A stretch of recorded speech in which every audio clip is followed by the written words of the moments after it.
Good evening, everyone, and welcome to session two of the scientific paper writing workshop by IJR. Since it's time already, I'll ask Professor Vikas Agarwal to begin with the first lecture on how to write a discussion. Good evening, everyone, and we'll be starting with where we left last week.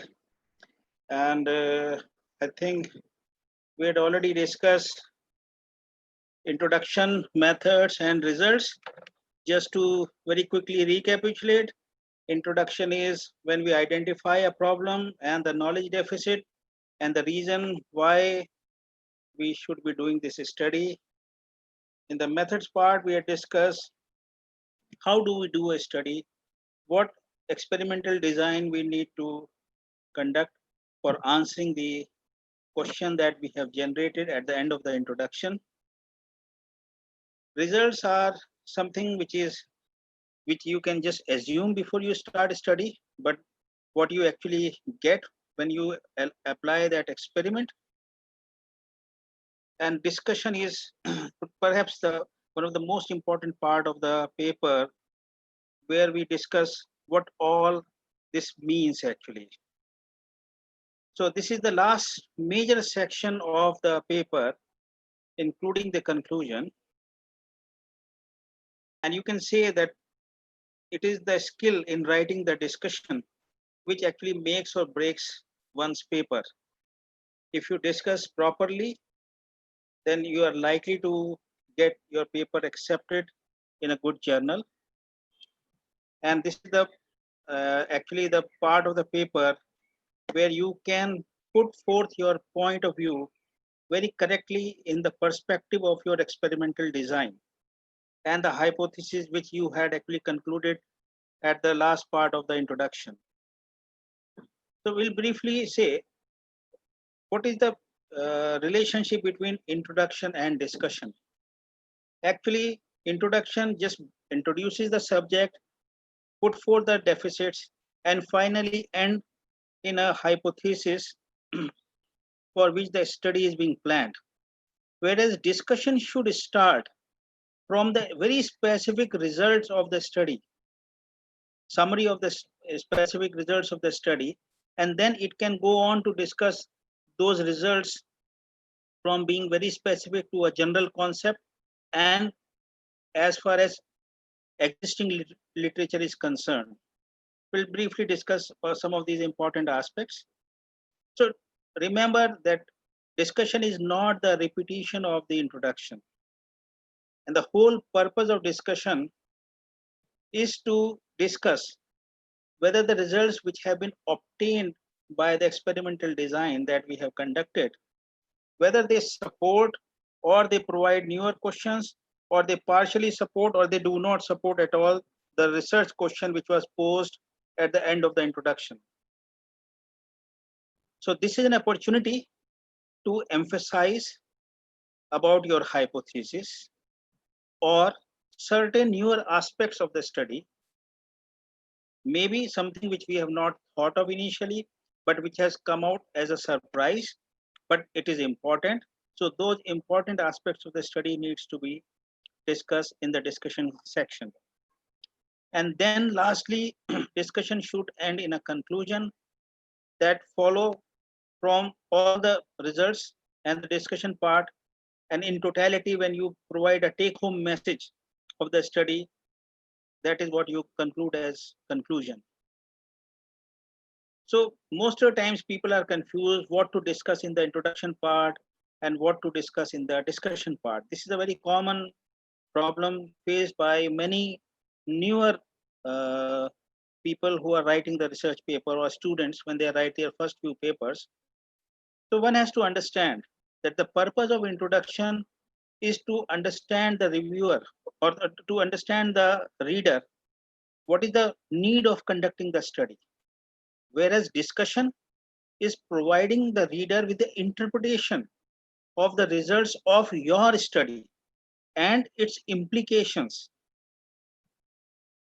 The introduction poses the research question. whereas discussion answers the research question. It may or may not support the hypothesis, that is immaterial, but it is giving you an answer, whether yes or no. Then the contents of introduction is basically information about the existing current knowledge. Also, what are the knowledge gaps and why one should look at these knowledge gaps or try to bridge these knowledge gaps by putting forth newer research perspectives. And generally, it ends with the hypothesis, which is the very basis of your study. Whereas discussion, on the other hand, is a summary of all the findings of your study, followed by explanation of the study findings, its comparison, whether it's strength or weakness as compared to the available evidences, and interpretation of the whole of the study or whole of the evidences, which can be rather giving a specific answer or is giving you clue for future research. So all these things should be discussed in the discussion part. One can remember that in the introduction part, the flow is from general to a very specific question. Whereas the opposite is happening in the discussion. You start with a very specific study finding, and then you go on to discuss the implication of these study findings to the general population. I'll give you some examples in between. So, what should be a structure of a discussion?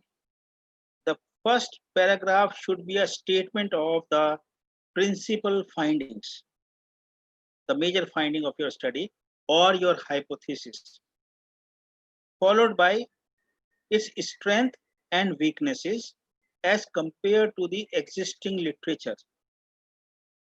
Then, as a whole, whether there are certain strengths and limitations of your study which could have sort of come up because of this experimental design, and in future if you are asked to redesign the same study, you design it with a better strength.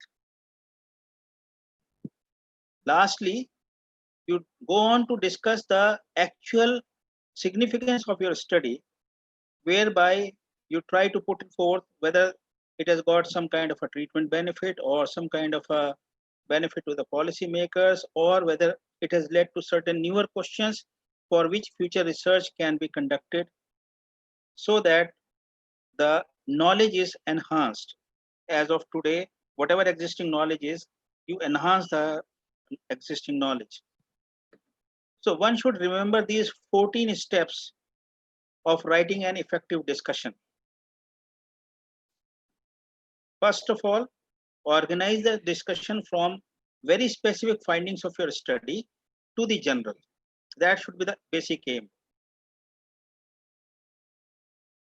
Then, second point, use the same key terms and the same verb tense. Generally, present tense should be used, and same point of view as in introduction. You can start the discussion by restating the hypothesis you were testing and what answers you have got for the questions you have posed in the end of the introduction. And it should be supported by the answers which you got in the with the results of your study. Address all the results relating to the questions, whether they are significant or not. Suppose you have got 4 questions, one is a primary aim and 3 are the secondary aims, and probably your primary aim has not met the significance. State that. But if your secondary endpoints or your secondary objectives have been fulfilled, you put forth that significant. So irrespective whether your study has got some kind of a positive or negative results, you state all the results that you were looking for when you had put forth your hypothesis, and that is basically the objectives you have put at the end of the introduction. Describe the patterns, principles, and the relationships shown by each finding and put them in a perspective of the existing literature and possible implication of those results for future. I'll give you an example here.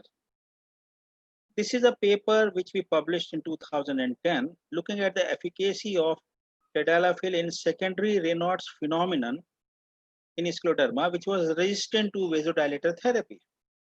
So it was a double-blind, randomized crossover study design. And we end the introduction part, as has been highlighted here in yellow, that tadalafil, we hypothesize that tadalafil improves secondary Raynaud's phenomenon, its consequences, endothelial dysfunction.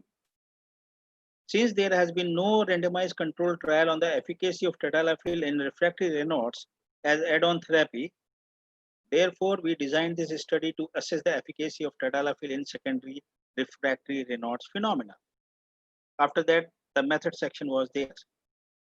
But when we started the discussion, so we put forth a concise summary of the results of the study. And that was that the results of the present study clearly demonstrate the efficacy and safety of tadalafil as add-on therapy in secondary Raynaud's phenomenon resistant to conventional vasodilators. And it not only reduced the severity of Raynaud's phenomenon, but also decreased the complications and improved the functional outcome. So this was in gist. We had put forth all the major findings of our paper in the first 3 or 4 lines of the discussion part. So once you have done that, you put forth arguments to defend your answers. While doing so, one needs to be absolutely neutral. It's not that you have done a study, so you should always have positive findings, or you should always discuss the results in terms of your hypothesis. Be neutral, discuss as if trying to find a real truth is the basic need of the uh, your job when you are discussing that finding. You can discuss why your answer is more likely to be favoring possibility, and why other arguments which has been or which similar studies have been conducted in past are not that satisfactory. Then, if there are any, discuss and evaluate conflicting explanations of the results. Sometimes we may put forth a hypothesis, but we get in reality opposite results, which do not favor, rather which are in opposition to our hypothesis. But these also need to be discussed whatever way possible by the authors. And supposedly there are some unexpected findings. You need to discuss those. Like in this study, when we were looking for the vasodilator effect of the tadalafil, we also noticed that the skin tightness was improving, which was not something which we were looking for in this study. However, it was there. So we just put a line about mentioning about that. Yeah, the patient, when they were receiving the tadalafil, their skin scores improved. Identify potential limitations and weaknesses. This is very important. Generally, when we write discussion, we write more about the strengths of the study, and we try to suppress our urge not to discuss the limitations of the study. But it is always good that if you identify the limitation yourself and discuss it out, and also propose by which way we can probably limit those limitations in future, it can help the science. Again, the same paper, when we were discussing about the limitations, we also mentioned that this study has limitations, that despite our best effort, the number of patients recruited was small since it was a single center study. Also, the duration of the study was short because in this northern part of the country, winters are small or shorter duration. So we could not have used the drug for more than 3 months. And we propose to overcome this, that long-term multicentric randomized parallel group. Ours was a crossover design, but if we use parallel group, probably it will give more variability to the subjects. So these studies are required to confirm these findings. So it's always good when you are neutral while discussing about the discussion part, and each and every finding of your study should be discussed out in that fashion.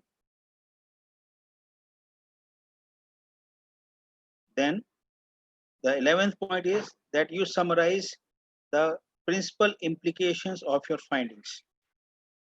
So once you have summarized the results in the beginning, then towards the end, you summarize concisely what all implications or significance your study has.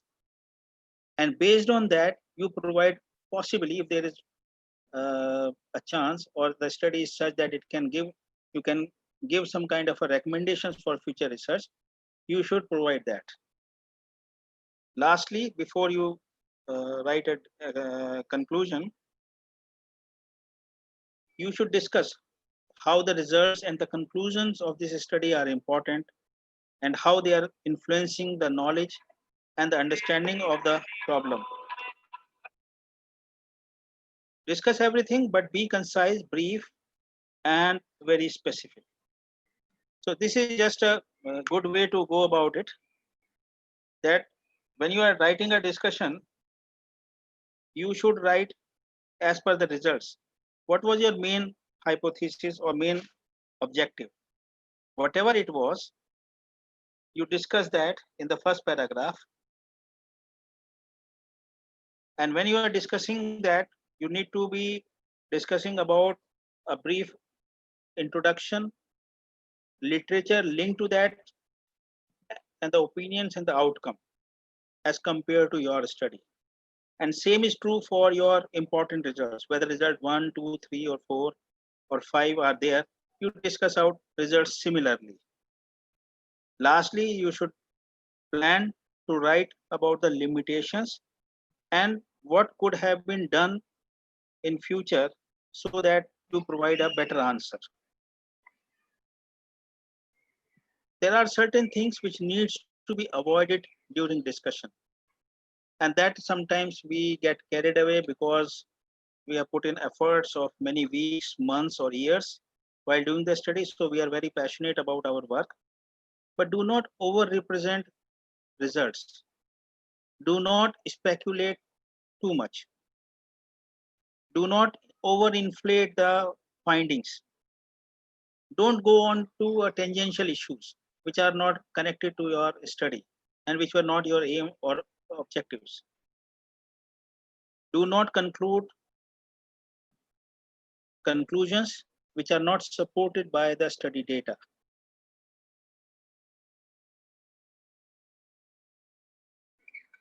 So there are certain pitfalls which should be avoided during the discussion part. Do not provide or do not discuss results again in the discussion. Only a summary of the results is enough. Do not discuss any observation or any result data that you have not provided in the results section. Sometimes we do see manuscripts which come, which discuss certain findings which have never been discussed in the result, which have never been the hypothesis of the paper, but they are being discussed. So this gives a very bad impression about the researcher, whether they do not, perhaps they don't know how to write a paper. And if you have certain unexpected results, discuss them in a very brief. Do not discuss them at length, just to have a significance of your paper and something which you have not thought of or not hypothesized initially, but has been found to be significant in your paper, doesn't mean that you should be discussing that as the major finding of your paper.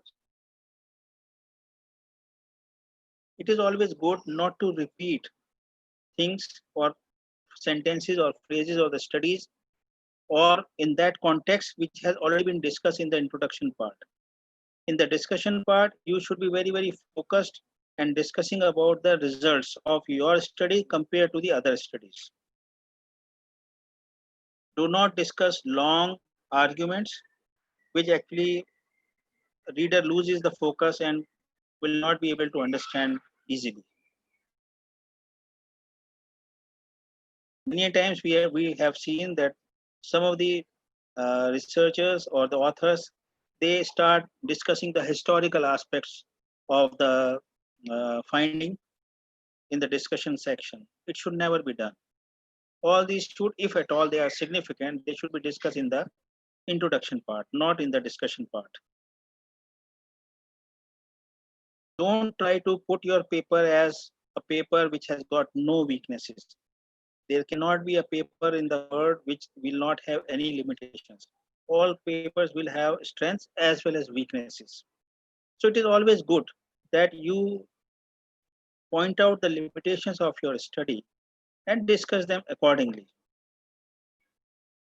Again, do not draw conclusions which are not supported by your data, or do not overinflate the importance of your study findings. Lastly, do not speculate or be very hypothetical when discussing the results in the discussion section. You provide a very concise, futuristic viewpoint, that is all. But do not exaggerate and do not speculate excessively. It will bring rather discredit to you and your paper.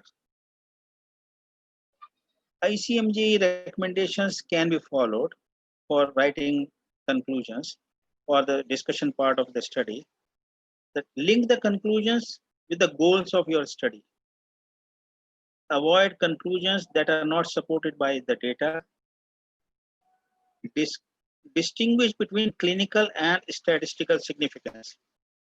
All statistical significance doesn't mean that they are clinically relevant. Do not provide any sweeping statements. Do not claim any priority that this is the first study in the world which has been done. Do not discuss paper or work which has never been completed or published, unless it is very important. In a one or two lines, you can discuss out that, and you can write that this is unpublished data. But generally, people don't like to publish these kind of statements. And do not state any new hypothesis unless you are proposing that results of your study are such that your hypothesis has been so and a newer hypothesis could have emerged. State everything very clearly. So remember, discussion is all about perspective. You can see certain bars here, somebody may say 4 and somebody may say 3. So it's up to you how you put forth your point. I think everybody will agree that they are also finding difficult in calculating these bars. So with this, I will conclude my discussion part. And if there are any queries, I will definitely love to answer. Thank you for your patient listening.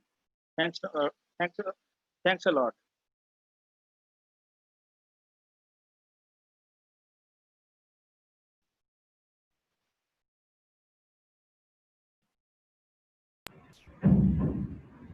Thank you, Professor Agarwal. Now we'll move on to the next session of the day by Dr. Durga. He will be talking about abstracts and keywords and title of a manuscript. Over to Dr. Durga.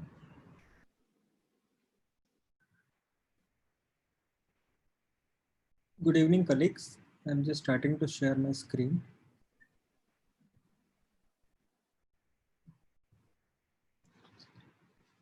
I shall be discussing about abstract title, keywords, and references.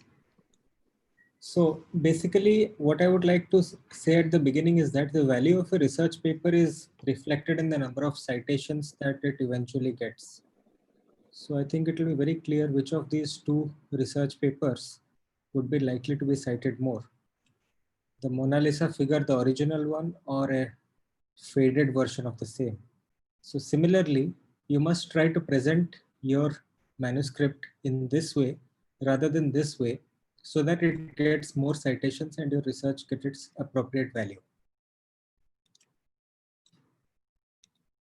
So to start with, we'll just go to a sample abstract which we shall be coming across multiple times during the presentation. As you can see, this has a title, the authors, the abstract, then there are some keywords mentioned as well. I've written it separately because it was not coming along with it. So coming to straight to the title.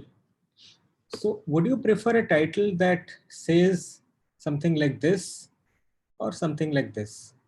We'll try to answer this question in the next few slides. A title should accurately but concisely reflect the gist of your paper. It should not be too long, or else it would be difficult to keep the reader's attention.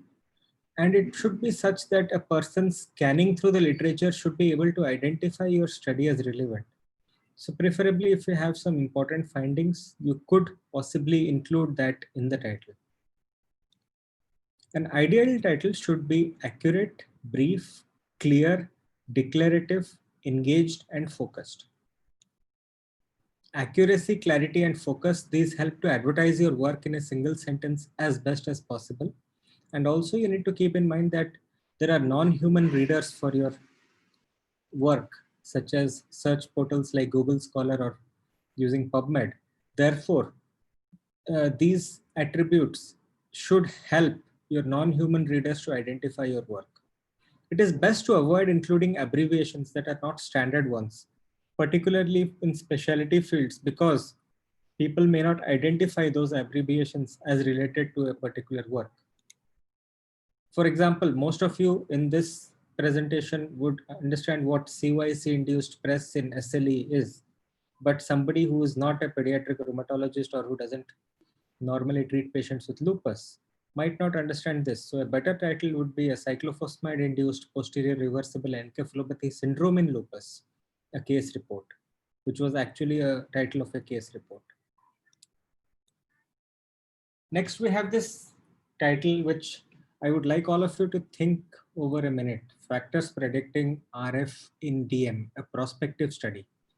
So you might think that this is pretty straightforward, or I could think that this is factors predicting renal failure in diabetics, a prospective study, or for all it, it could be factors predicting registration of marriages in Denmark, a prospective study, or it could be factors predicting respiratory failure in dermatomyositis. So using short forms like this, although they may appear obvious to a rheumatologist, respiratory failure in dermatomyositis, it may actually not be obvious to a non-specialty crowd. Therefore, most of the readers of your manuscript may not actually get the gist of it or be able to identify it if you use too many abbreviations or non-standard abbreviations in your title. And even for that matter, DM could mean a standard abbreviation for diabetes mellitus, but it also could be dermatomyositis.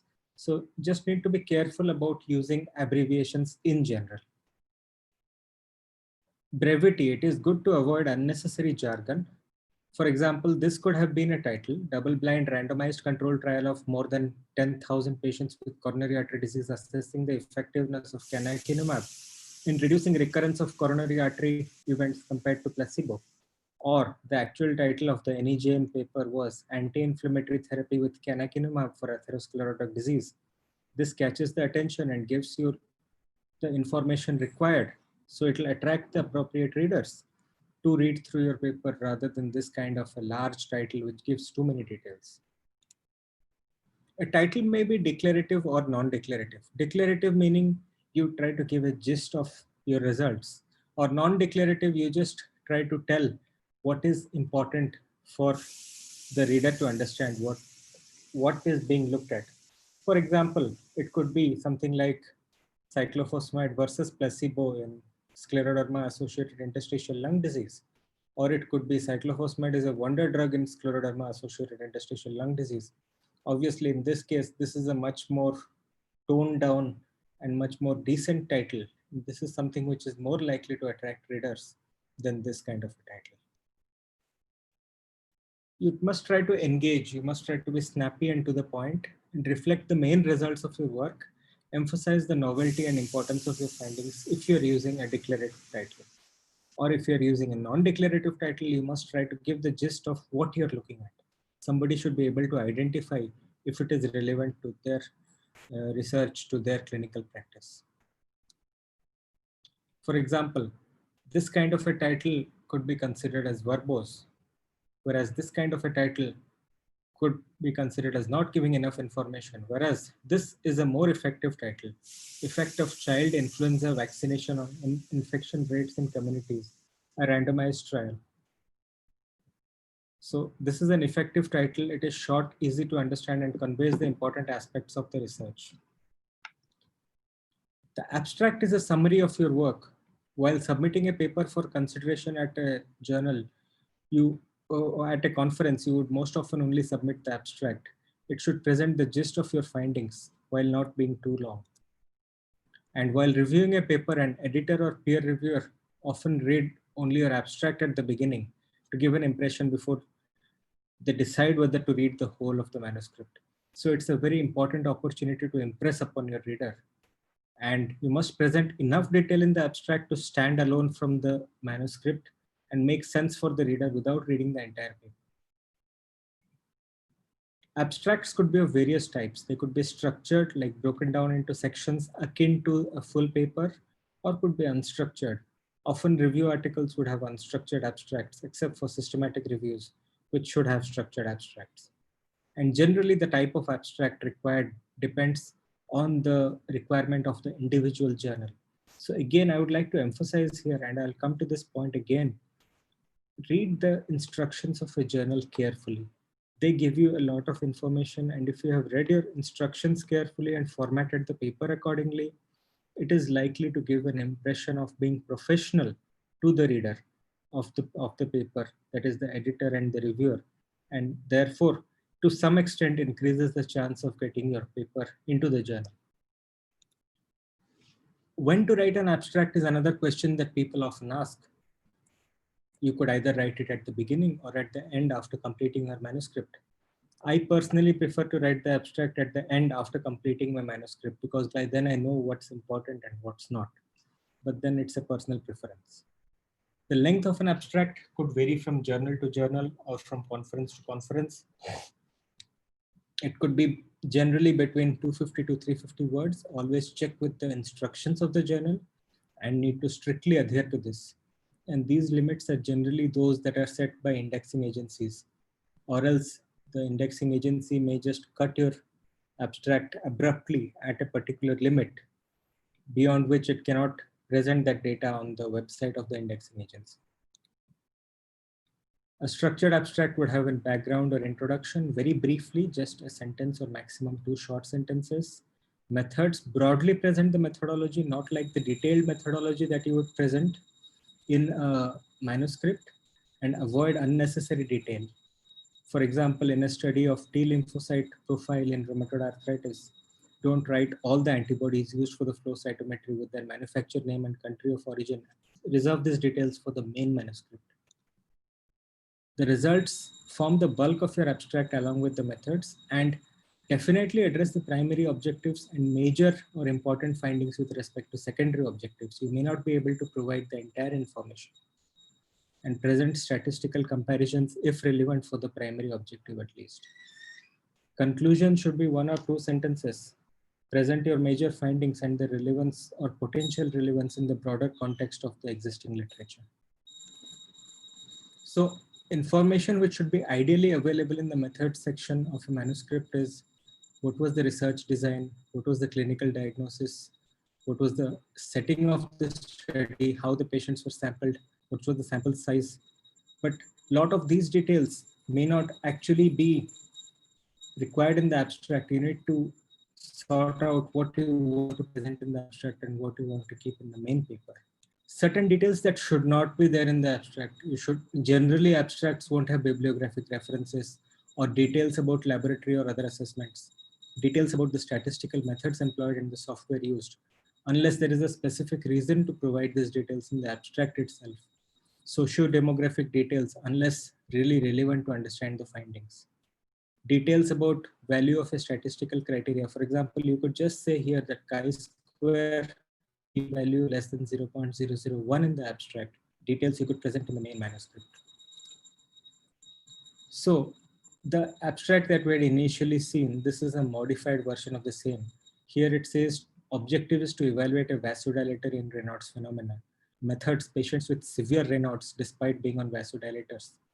And results, it says 25 patients were recruited, and um, then it gives some results and finally says improved symptoms of Raynaud's in scleroderma. Now go back to the original abstract.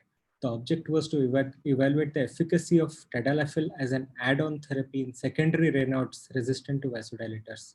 Methods: patients with scleroderma and MCTD having 4 or more attacks per week. You see how clearly defined the inclusion criteria are.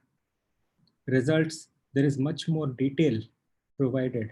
And conclusion is tadalafil as add-on therapy improves symptoms of Raynaud's, heals and prevents new digital ulcers, and improves quality of life in patients with resistant secondary Raynaud's. So obviously this is the abstract from the published paper, which has more than 140 citations as of today. And you can see how a good abstract can go a long way towards presenting the important findings of this paper rather than a shoddy abstract like this, which would just provide very superficial details and not really attract the readers to read the whole paper. Another important point in this abstract, although not directly related to the talk, is that clinical trial registration. As of now, clinical trial registration is mandatory for every trial that is submitted for publication. And that is something you must keep in mind before embarking on a clinical trial. It must be pre-registered because post-registration is almost impossible today. Keywords: you are generally asked to provide 4 or 6 keywords at the beginning of manuscript submission. These are used to identify your article in a literature search, and it's critical to choose those keywords which represent the subject of your study as well as the main emphasis of your findings. Example: in a study of the use of methotrexate in rheumatoid arthritis assessing clinical and radiographic progression, appropriate keywords could be methotrexate, rheumatoid arthritis, health assessment questionnaire, radiographic progression. Inappropriate keywords would be epidemiology. This is not an epidemiologic study. Corticosteroids. You're not assessing mainly the role of corticosteroids. You're looking at methotrexate. And similarly, you can have many other inappropriate keywords. So keywords should represent the content of your manuscript, be specific to your field or subfield, and may be used by journals to identify appropriate reviewers for your paper. And it's also preferable to use medical subject headings for keywords. So what are these medical subject headings? If you go to the PubMed website, the new PubMed website, which all of you must have seen now, you go to this section called as advanced, and then go on to the advanced search builder, go to the all fields and select mesh terms. Here you can identify mesh terms that are suitable for your manuscript. For example, if you are looking at ischemic heart disease, the appropriate mesh term is coronary artery disease, and various different permutations and combinations like coronary arteriosclerosis, coronary atherosclerosis, arteriosclerosis coronary, atherosclerosis coronary could also be alternatively used. These help the database to understand that your article is relevant to this particular area. Referencing styles, I don't want to spend too much of time on this because the most important thing in references is refer to the instructions of the journal and accordingly format the references. There are broadly 2 styles, the Vancouver style or numeric referencing, wherein you have the authors followed by the title of the paper, the journal name, the year, volume, issue, and page number. But there are various variations of the Vancouver style. There is, if somebody tells you put the references in the Vancouver style, that's a very vague statement because Vancouver style can have numerous variations. Harvard referencing style generally lists the author name, then the year of the publication, then the name of the article, and then the other citation details. But most important with respect to referencing styles is that you must always refer to journal instructions or previous papers in the same journal. And if you do not format references as per requirements, it provides an unprofessional appearance to whoever is reading your paper. Some journals nowadays do not require reference formatting. They say so categorically that in an initial submission, we do not require references to be formatted. So please check instructions of the journal carefully to understand what exactly they want. So to conclude, title, abstract keywords help to sell your paper to the appropriate audience, and be mindful of journal instructions for word limits of abstract, structured versus unstructured abstract, number of keywords, referencing style, etc. And it's very important to follow journal instructions so that you can submit a paper that's more like this rather than one that's more like this. Thank you. And any questions are most welcome.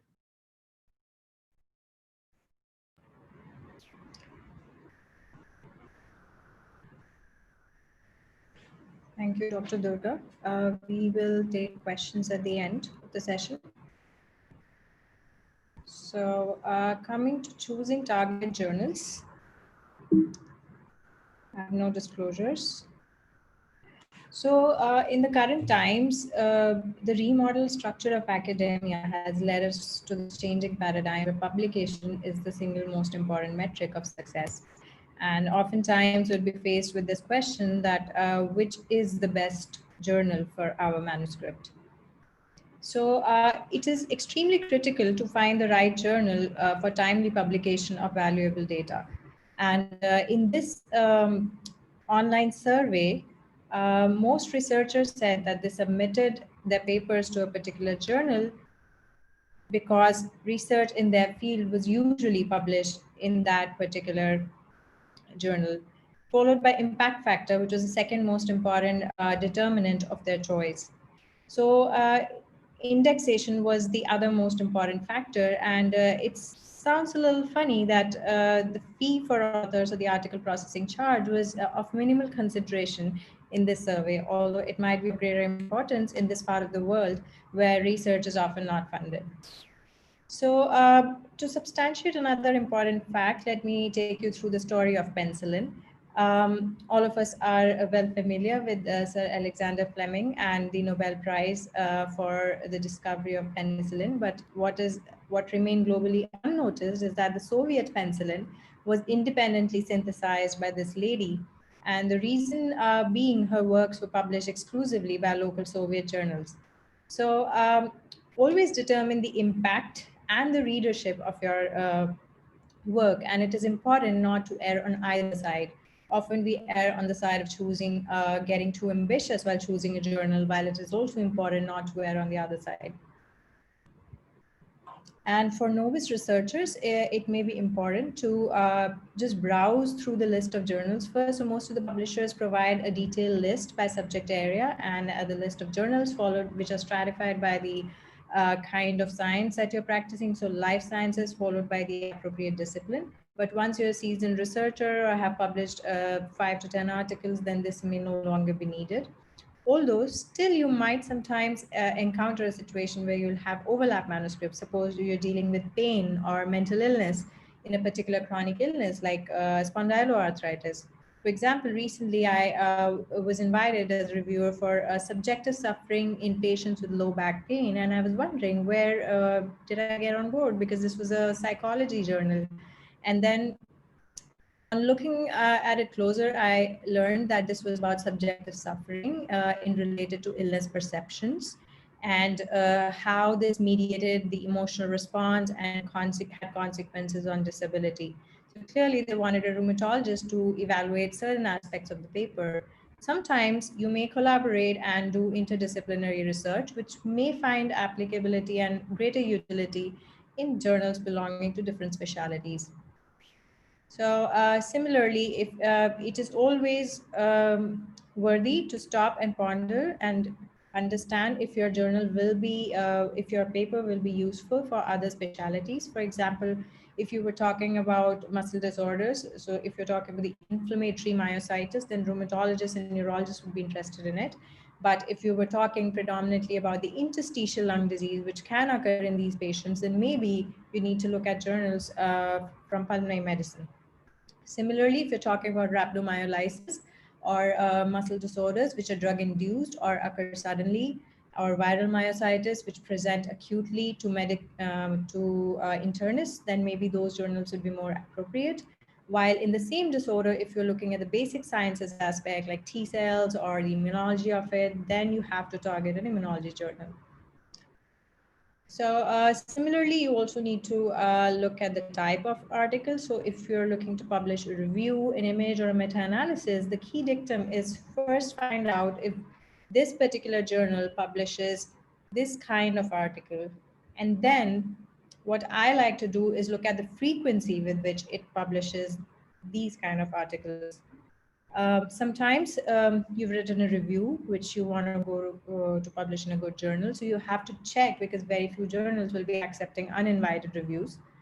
For images, again, many journals do not accept images, and likewise for case reports and meta-analysis. For example, this was a case of tubercular dactylitis, which we wanted to publish, and we hit gold in the first attempt. So this was a quaternary journal of medicine, published almost 6 to 7 images every 3 months. So the odds of publishing are clearly higher if you choose a journal in a meticulous manner. So amid all this conundrum, when you don't know which card to play next, I'll say that rather than going by convention, try to tickle your intellectual sensibilities and leave behind the impact factor. Let's look at the acceptance and rejection rates. A lot of journals mention these. Look at the manuscript turnaround time. So other factors which can influence your choice of journal can be location specifications. For example, if you were to look at tuberculosis in a particular disease, then not many parts of the world would be interested in this kind of data. Only the TB endemic regions would be interested. So maybe Indian journals, and if that fails, something like a Brazilian journal or a Mediterranean or African journal should be your primary choice. Other factors are word limit, and sometimes let me start with an example here. We had a child with a periodic fever, rash, and hearing loss who presented with recurrent infections, and a syndromic diagnosis was that of a primary immunodeficiency with an autoinflammatory syndrome. And 4 years of failed attempt at publication because functional assays were not done in this child. And we're almost given up hope when Annals of Rheumatic Disease published this clinical characteristics with genetic analysis of 187 children with undefined autoinflammatory diseases. And all these children either had a family history or consanguinity, had a similar rash and sensory neural hearing loss, just like the child we had encountered. And yes, as a correspondence to this, we were able to publish our case. So sometimes just being aware and attentive pays off. It's also useful to shortlist the top 5 journals you'll want to submit your manuscript to, because rejections, less time can then be wasted in between rejections. So the broad criteria which I recommend is first list down the manuscript type, the type of study, the preferred subject area, location specifications, and then other content related instructions. So let me take you through this example. Uh, you have a paper which is an original article, and you're targeting Journal of Gastrointestinal Surgery. It is a clinical study. It was done in China, which is fine, and the content related instructions are okay, but it is a surgical journal which would not be interested. So then you go to a medical journal, but they do not publish original articles. They only accept reviews. So this is again not a good choice. And then you look at a Canadian Journal of Gastroenterology, but you browse through the issue and you find that mostly they're publishing Canadian articles and they're not really interested in Chinese articles. So this paper was research work was done in China. So this is again not applicable here. And then you look at the Journal of Pediatric Gastroenterology, which again will not be the right choice because it would publish research on children while your study dealt with adults. So another factor which is given a lot of weightage while choosing a journal is impact factors. I will not go much into the details of these, and the finer intricacies they will be talked about by Dr. Goyal in the next session. Although I would like to highlight that these are prone to fallacies and abuse by authors and editors, and these should not be the limiting factor in your choice, in your broader choice of journals. And if you were to ask me, and the time to publication should assume a larger importance than usually is considered. For example, you have a great hypothesis or great observations and you want to publish it quickly before anyone else does that. Then time to publication becomes very important. Suppose you're writing a methods paper and this methods describes how you obtain the results of many other original articles. So you want the methods paper to be out quicker than the rest so that it can be cited and you have to put less words into the original article. Suppose you're going to leave this job and you lose this data in a few months. So time of publication becomes extremely important. So the turnaround time, it's always useful to look at that at the website. So check the online time of submission, acceptance, and online first. Some journals offer online pre-publication, which is extremely important to see if you're in a hurry, because then the readers can view the article much before it comes out in print. And cascading peer review is another thing which saves time in between resubmissions, because you just at a click you can transfer it to another sister journal. Visibility is another very important factor. How many people you want, how do you want your article to reach many people? So go for open access models. And some journals may promote their articles on social platforms, social media platforms, so they might be the ones you may like to prefer. And again, local versus international readership.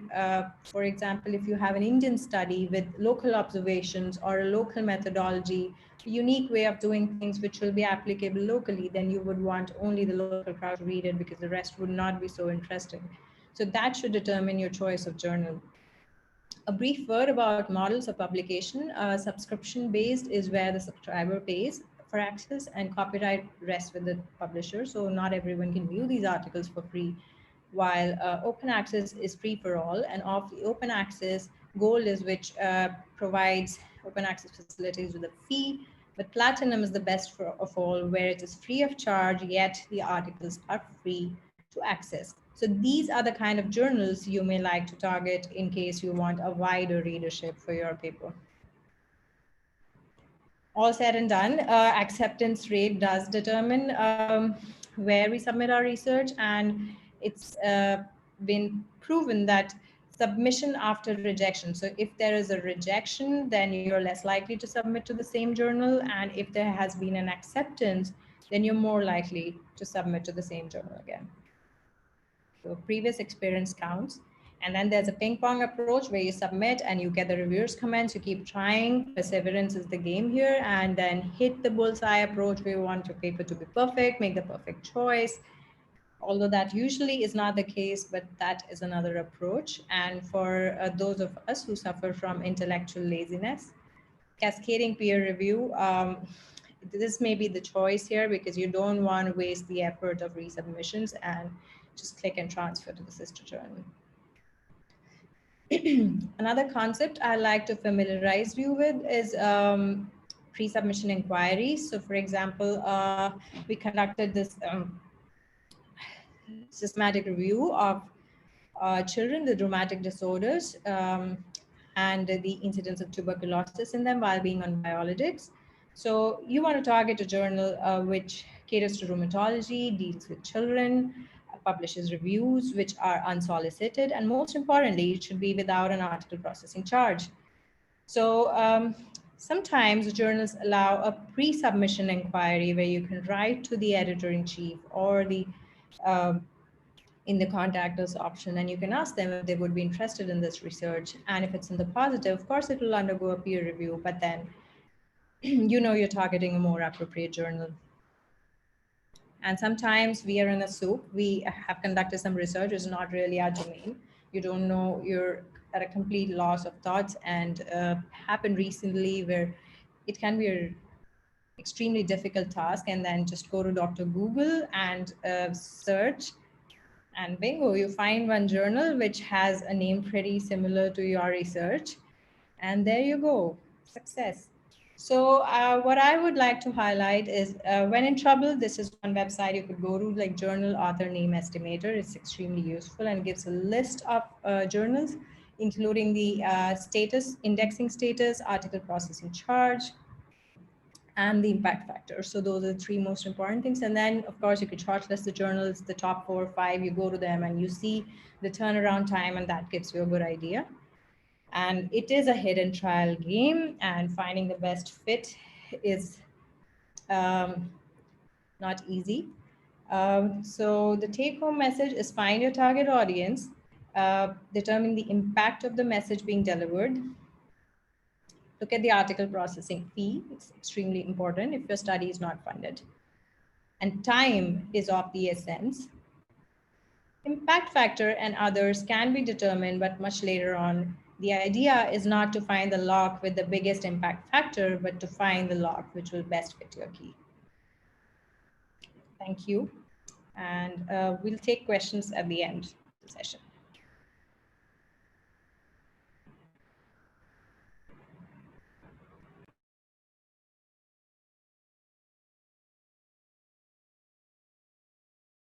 Over to Dr. Goel for the next session.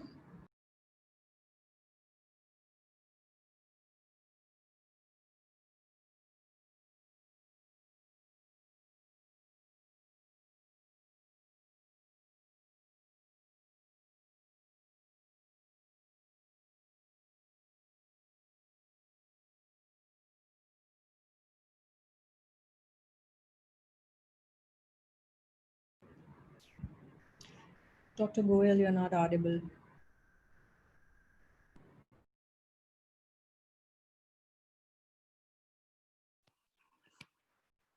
I should be audible now. Yes.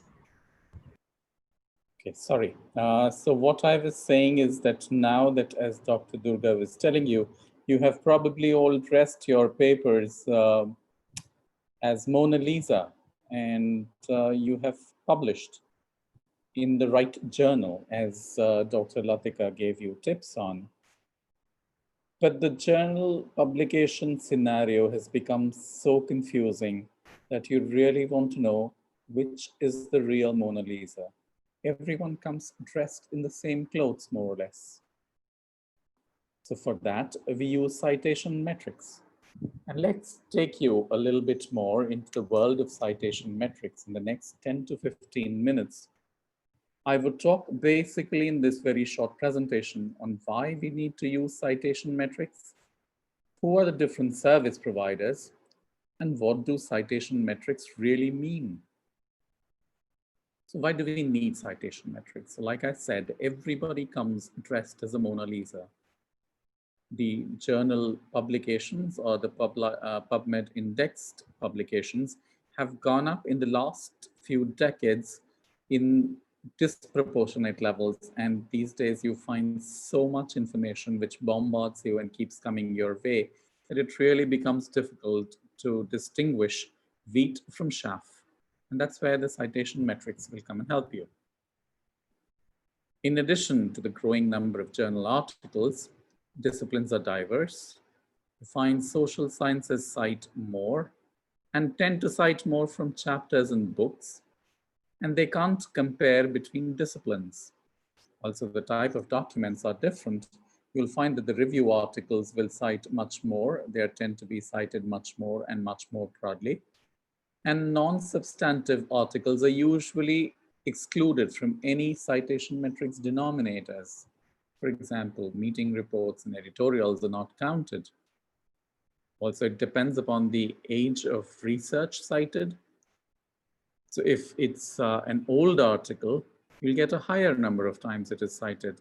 And if it's a longer career, then there is a higher number of citations, or the H index, which is popularly called and used to measure individual authors, is higher if you have a person with a longer career.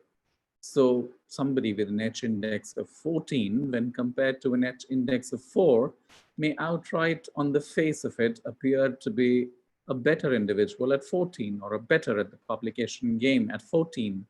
However, you might realize that the person who's got a H index of 4 is very new to the field and probably has first published their first article only in 2016 and has been in the publication game for only 4 years.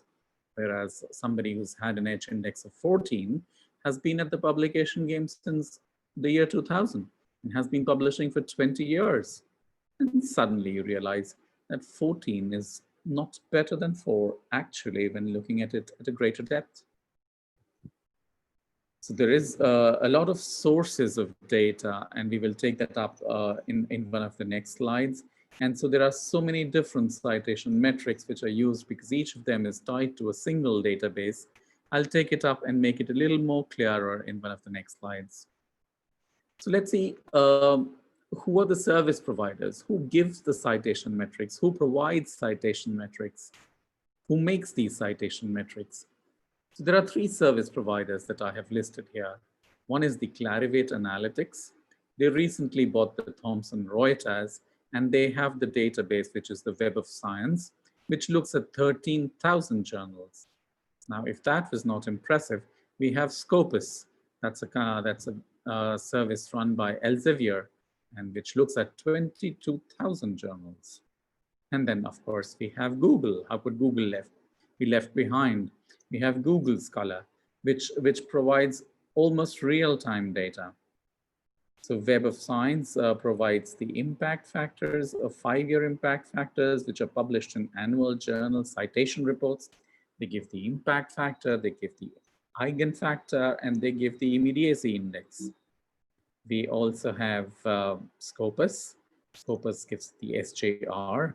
It gives the SNP. SNP is the source normalized impact factor. We will see what is SJR in one of the future slides here. And Google Scholar, it gives Google Scholar metrics.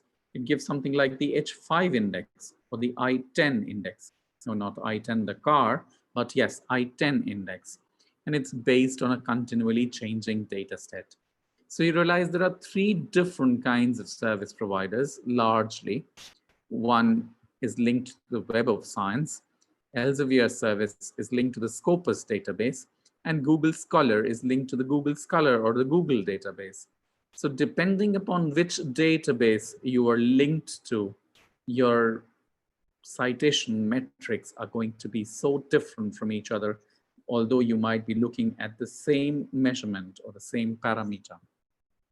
So let's look at citation metrics and try and understand what they actually mean. So we have some journal level metrics, we have article level metrics, and we have author level metrics. So let's talk about the journal level metrics first. So as you have all heard of, is the journal impact factors. They measure the average number of citations in the current year to the total number of publications in the journal in the last 2 years. Usually it's based on a small number of highly cited papers. So the numerator generally is composed of a small number of papers which have been cited again and again and again.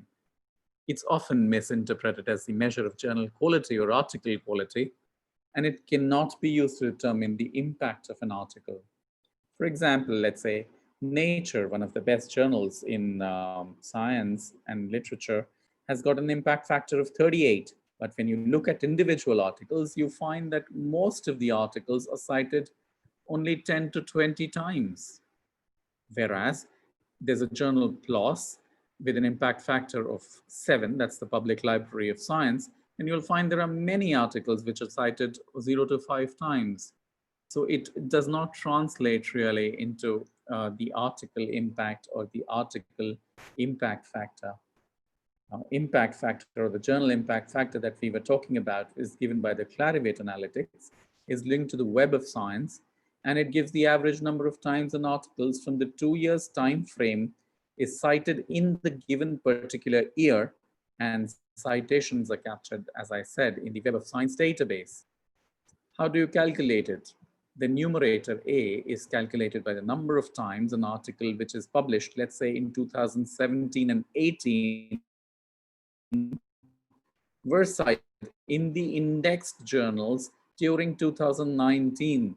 So that means for any article to get impact factor, any journal to an impact factor, you would have to wait 3 impact factor. The denominator in this calculation is definitely total number of research articles which were published in the previous 2 years. So if we try and put the impact factor in its place, you would realize that social science journals generally have a longer half-life, and they measure not 2 years, but 5-year impact factors.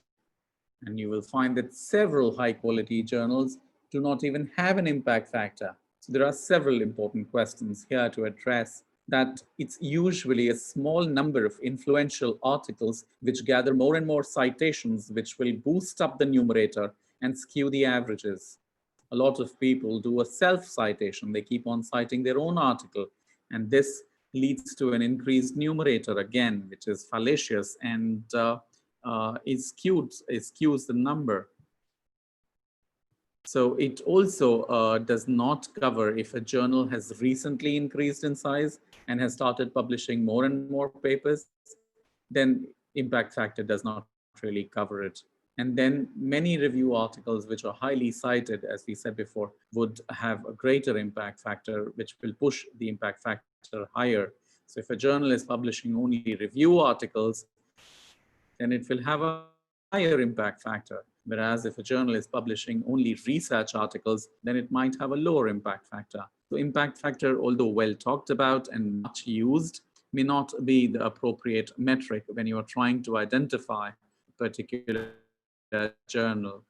Then they came up with an immediacy index. As we said, an impact factor takes 3 years to come by.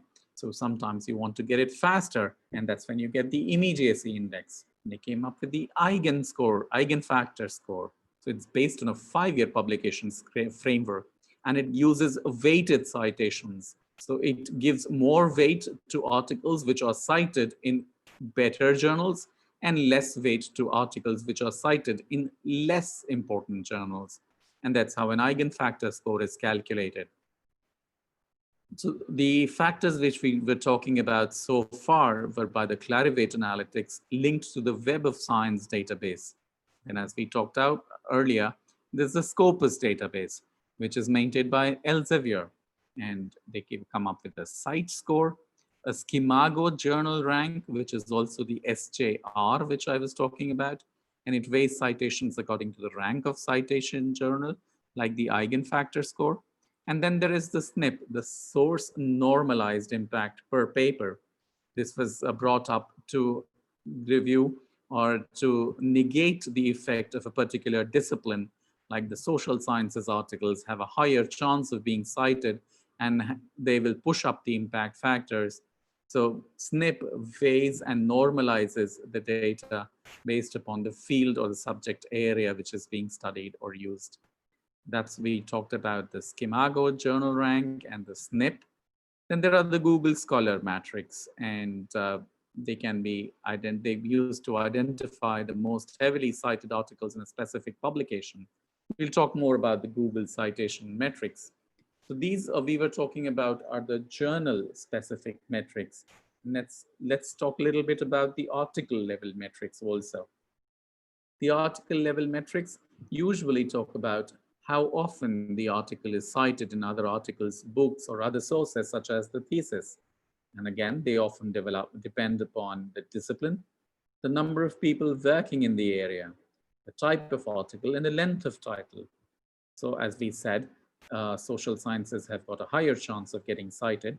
Neurosciences versus mathematics. Let's say there are more neuroscientists than mathematicians, and neuroscientists also publish much more. So neuroscientists would cite more. Review articles have a greater chance of getting citations than other case reports. It's also been seen that a shorter title would have more citations, largely because a shorter title would be covering a much broader area, which would be relevant to more number of people. And there is the article influence score. This is just another improvisation of the eigenfactor citation influence. And finally, let's talk a little bit more about the author level metrics.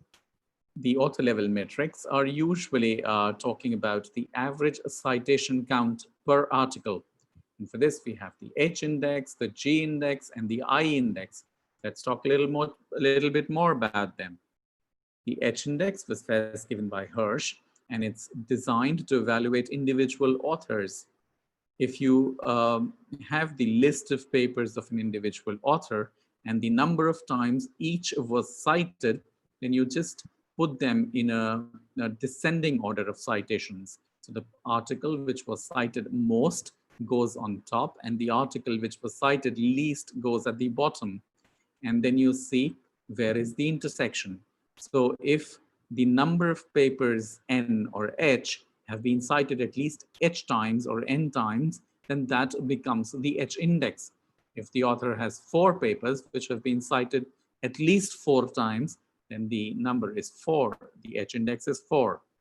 So even if the total number of citations for the first article would be 100, and yet the fourth article would be cited 4 times, and the fifth article cited only once, then even though the total number of citations of the first article were 100, yet the H index would stay at 4 because the author has only 4 papers which were cited 4 or more times individually. It might be a little more clearer in this graph.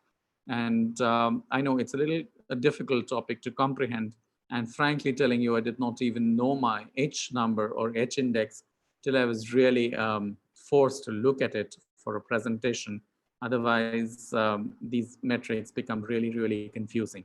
So if you have the number of citations on the left, on the y-axis, and the number of documents or the number of publications on the x-axis, then the intersection between these two would give the H index of an individual author. Now, since the H index negates the total number of citations of the first few papers and comes up with just one number, they came up with a G index, which is the unique largest number, such that top G articles receive together at least G square citations. So the number of citation metrics that are being developed these days are kind of mind-boggling. Google came up with the I-10 index. It says number of papers that have 10 or more citations. So, and if that was not confusing enough, then they came up with alt metrics. Alt metrics just stands for alternative metrics. And since everybody gets impatient and there are so many other different ways of citing, we have started coming up with alt metrics. And you are going to see a little more about alt metrics in one of the next presentations. So I would not talk about alt metrics here. And I would finally like to conclude this talk by saying that all metrics of scientific evaluation are bound to be abused, as said by Mario Biaggioli. And this is based on the Goodhart's law. It says that when a feature of economy is picked up as an indicator of economy, then it inexorably ceases to function as that indicator, because obviously people start to game it. With that, I come to an end of this presentation, and I would be happy to take questions in the end when Dr. Latika allows me to take questions. Thank you very much for listening to me so far, and I hope I have kept my time.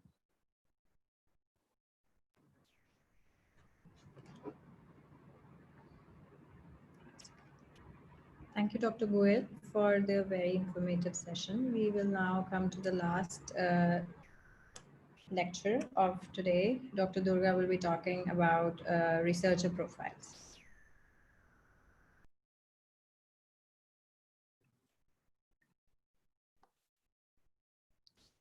Good evening again.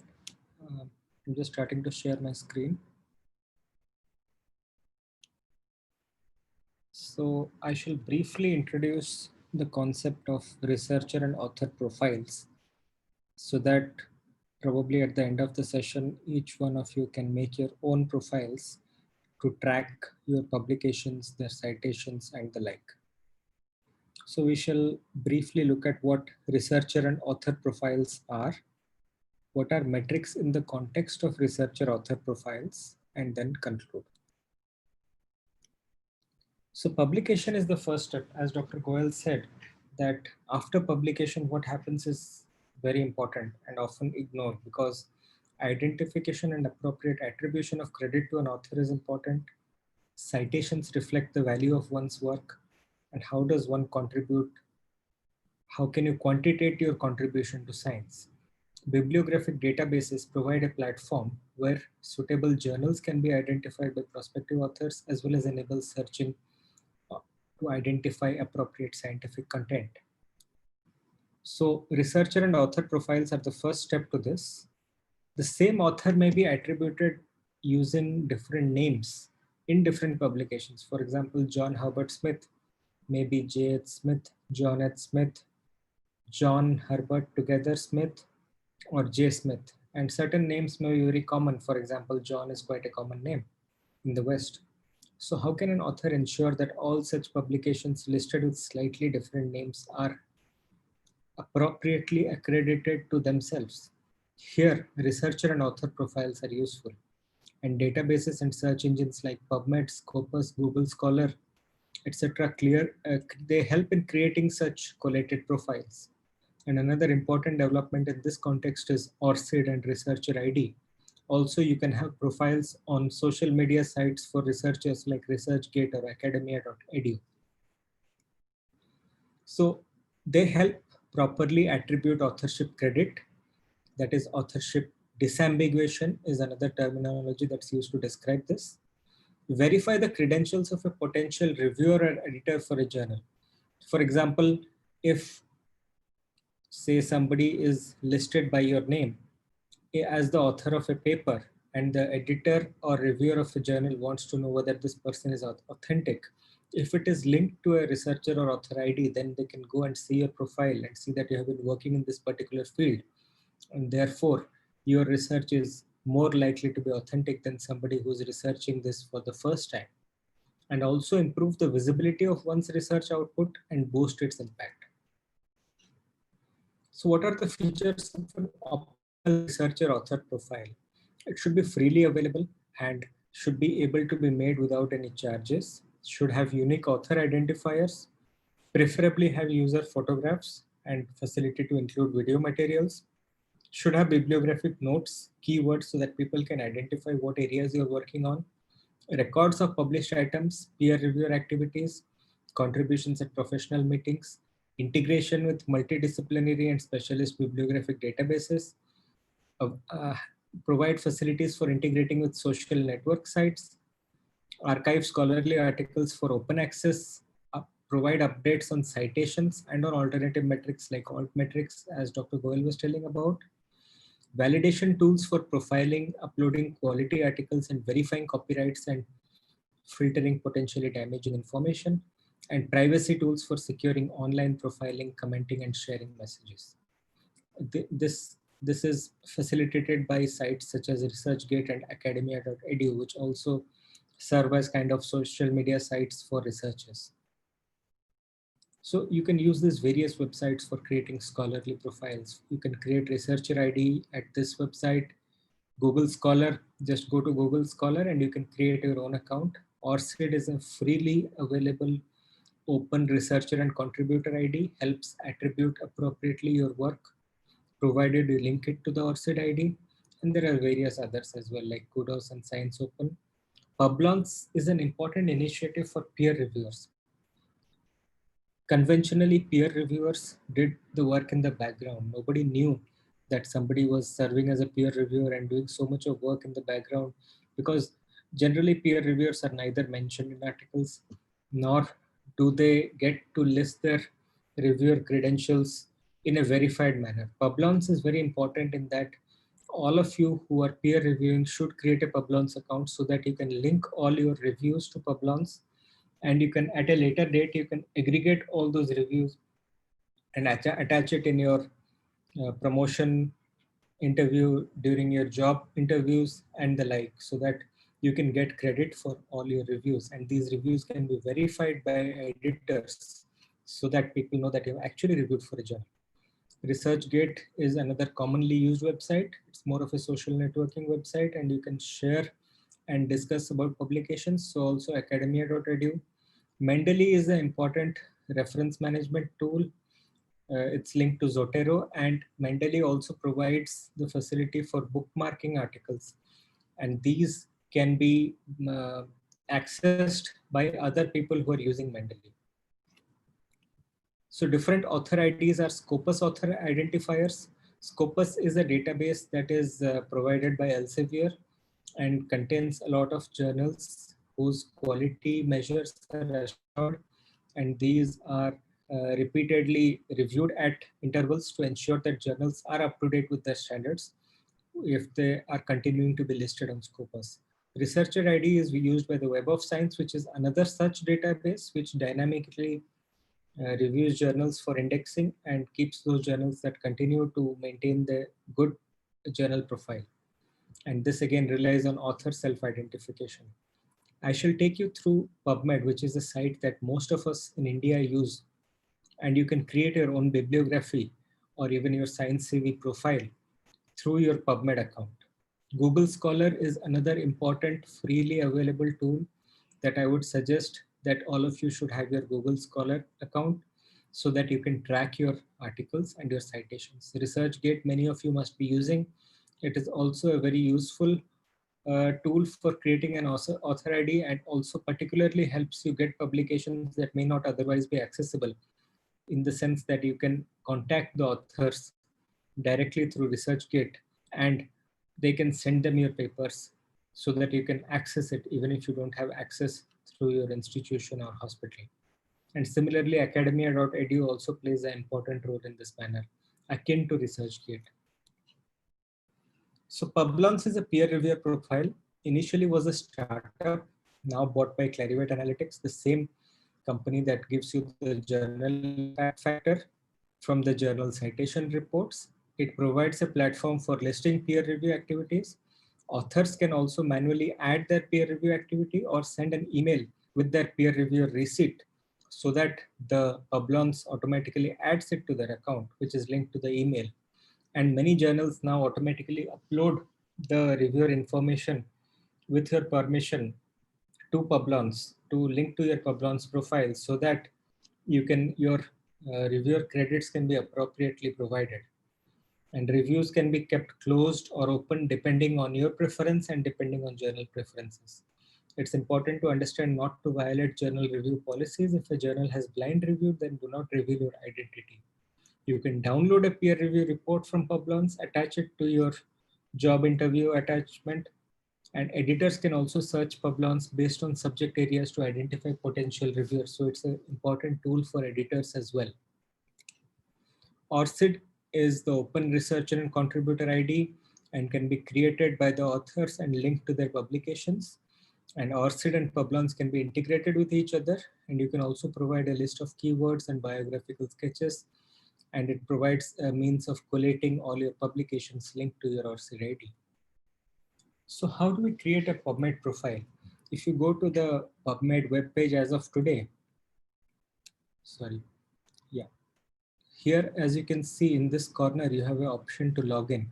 And once you press this, you get to here. So here, if you do not have a login ID, you can create one. Otherwise, you can log in using your ID and password. And this takes you to your account, which if you select, now you can have your dashboard where you have your publications in your bibliography. You can have your account settings. You can find out what searches you have conducted on PubMed. So it's a good idea to continuously be logged into PubMed so that you can have a record of what you have searched for and what are your publications, so that you can later on download this also. And you don't need to make this list manually. You can just download it from the website and use it in your CV. This is a sample Google Scholar profile. And here you can see that it provides you the H index and I-10 index and number of citations over the past 5 years and overall as well. So this gives you a lot of information about the analysis of your citations. Metrics in the context of researcher author profiles. If you had looked at the Google Scholar profile, there was the H index and the I-10 index. And why metrics are important? Because they show off academic accomplishments, interact with potential collaborators, and to successfully compete for funding and collaboration. But it's important to understand that metrics could be at the level of the journal or at the level of the author. And briefly, as Dr. Goel has already spoken, the journal metrics are the journal impact factor, IGEN factor, SCImago journal rank, and the like. And author metrics could be total publications, total citations, H index, I-10 index commonly, and various others as well. And what is important to note with respect to author profile and metrics is that author metrics vary with database. I may have 10 publications available on PubMed. If I go to Scopus, I may have 15 publications available. And therefore, the number of citations to their publications on a different database could be different. Therefore, it's important to mention in one CV which database the citation metrics have been derived from. And Google generally includes citations anywhere, including web pages, leaflets that are available, accessible on the web, These are less reliable but most accessible. And Scopus generally indexes citations in journals. And your H-index, I-10 index, and other metrics could very well vary depending on whether you're using Google Scholar, Scopus, or Web of Science, as shown in this example.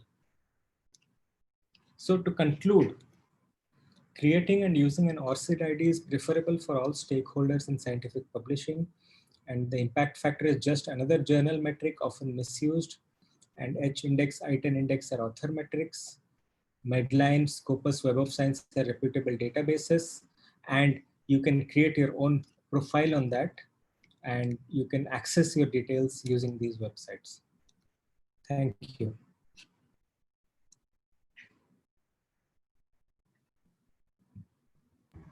Thank you, Dr. Durga. Time for us to take a few questions. We still have 5 more minutes before we would have to wrap up the session. So beginning with the last question from last time, I'm not sure if Major Abhishek is with us today here, but he wanted to know more about Salami publications. So Dr. Durga, would you like to take that question for him? Right. With respect to Salami publications, if you can just give me a minute, I would just like to share an image as well, just within a minute, so that it can be clear as to what is meant by Salami publications.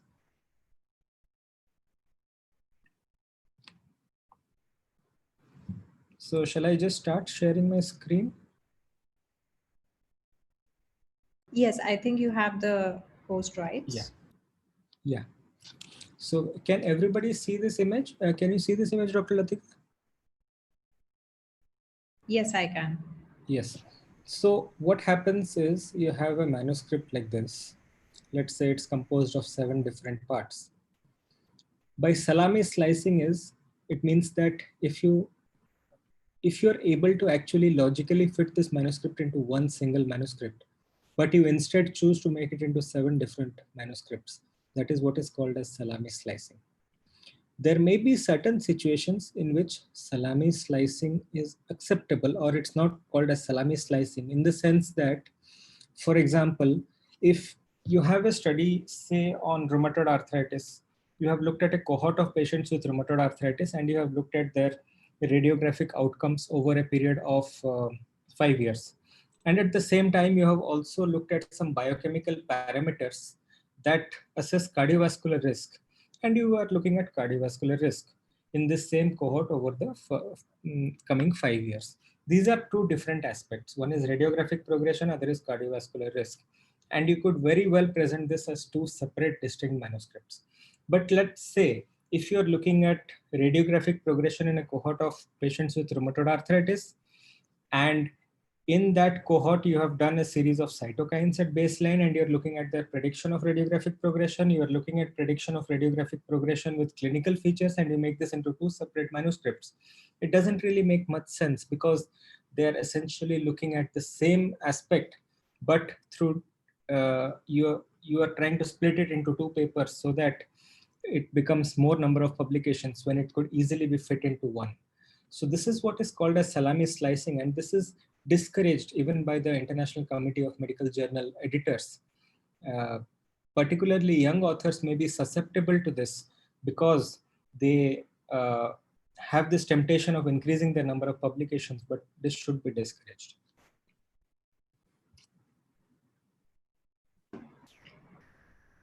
Thank you for the excellent explanation. I hope it has been clarified now. The next question, which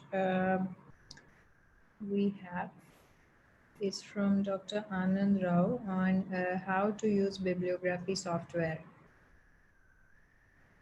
So I'm not sure we're covering that in any of the sessions, though it is software specific, and it indeed depends on what software is used. Dr. Goel, would you like to take this question?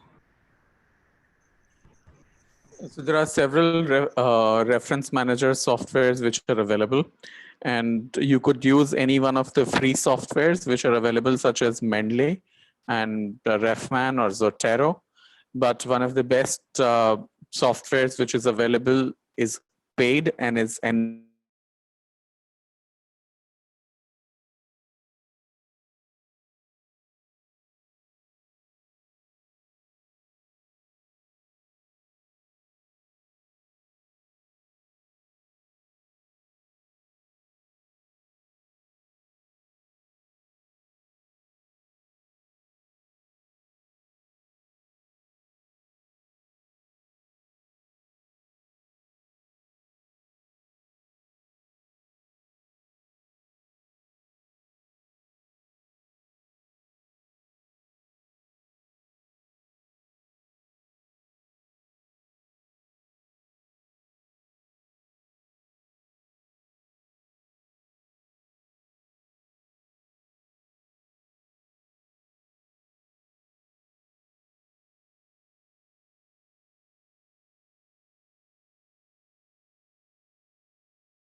Right, I think we've lost Dr. Goel's audio. So the next question was, can we use words used in title as keywords again, or is it preferable to use different words? So yeah, Dr. Goel is back. I think we lost connection for a while. Would you like to resume? Yeah, so I was just trying to conclude in that one last sentence that if you were trying to stay in the business of academics, and if you intend to continue publishing in the academic world, then a wise investment would be $100 in buying EndNote and using it as a software for managing your references and bibliography in your future publications if you're not doing that already. Thank you. And the next question, I request Dr. Durga to take it on keywords and title, and if they can be the same. Yes, another approach that is often used in keywords is because keywords are essentially used to search your article. Many a times authors would prefer to use those keywords which are not a part of the title or the abstract but are related to the topic. So that's another way of selling your article, your abstract to a wider audience. So that's perfectly valid to use different keywords other than those that are used in the title or the abstract. But at the same time, many journal editors would ask you to limit your keywords to mesh terms, in which case, obviously, you would be limited in your options of using different mesh terms for denoting what is the content of your abstract, different from what is the words used in the abstract or the title. Right, thank you so much. So we've hit 8 now, and we would be wrapping up for today, but we'll probably see you again next Tuesday, and it would be a workshop. So a sample manuscript was circulated and will be sent once more. And I request all of you to go over it once. And further instructions on dividing yourself into 4 groups will be sent over email. Thank you and good night.